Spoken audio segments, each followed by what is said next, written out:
Đó đi. Luộc vào anh mày ấy.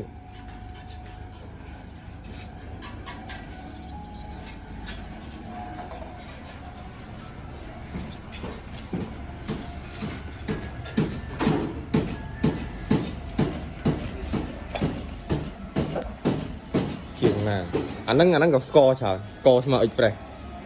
score vía mà phải express đây rồi phải mà đón tay bộ mơ nùng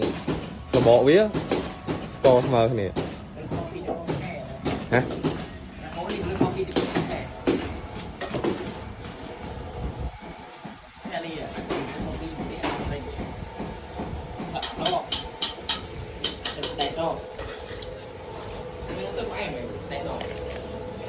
sao phải em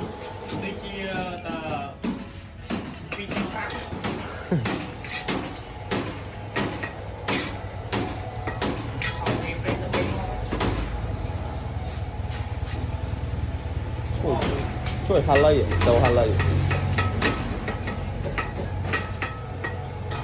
พักออฟเบอร์เลยเนี่ยก้อนนี่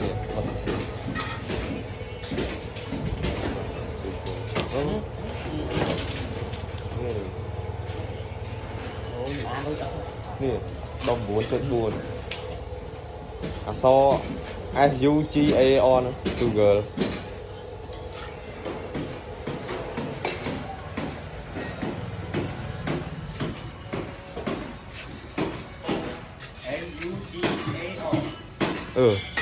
sugar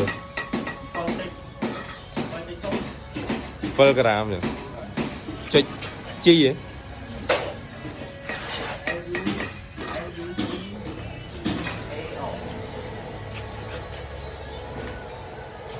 gắt sâu miên